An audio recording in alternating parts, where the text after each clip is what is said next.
কবিদের দৃষ্টিভঙ্গিতে প্রেম কত সুন্দর, তাই না? এক, যে স্বামী সকালে ঘুম থেকে উঠে স্ত্রীকে কমপক্ষে 5 মিনিট জড়িয়ে ধরে রাখে, তার কর্মক্ষেত্রে বিপদের আশঙ্কা কম থাকে। রবীন্দ্রনাথ ঠাকুর। দুই, বউয়েরা ঘরের লক্ষ্মী, এদেরকে যত বেশি ভালোবাসা দেওয়া হয় তত বেশি সংসারে শান্তি আসে। হুমায়ুন আহমেদ।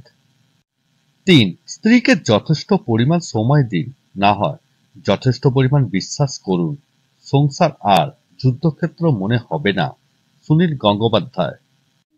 চার, সেই পুরুষই কালপুরুষ যে স্ত্রীর কাছে প্রেমিক হতে পারেনি।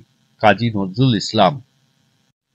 পাঁচ, প্রতিদিন একবার স্ত্রীকে আমি তোমাকে ভালোবাসি বললে মাথার সব দুশ্চিন্তা দূর হয়ে যায়। সত্যজিৎ রায়।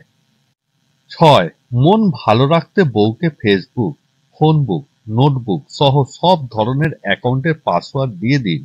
Mark Zuckerberg. সাত, মেয়েদের মনে ভালোবাসা এবং অভিমান দুটোই থাকে বেশি, তাই অভিমানটাকে ভালোবাসার চেয়ে বড় করে দেখা যাবে না।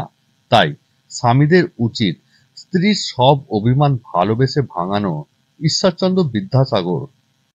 আট, একটা শিশুকে দুনিয়ার মুখ দেখাতে মা যে পরিমাণ কষ্ট সহ্য করে তা বাবা সারা জীবন ভালোবেসেও শোধ করতে পারে না। তাই প্রত্যেক স্বামীর উচিত তার সন্তানের মাকে কোনো রকম কষ্ট না দেওয়া। জীবনানন্দ দাশ।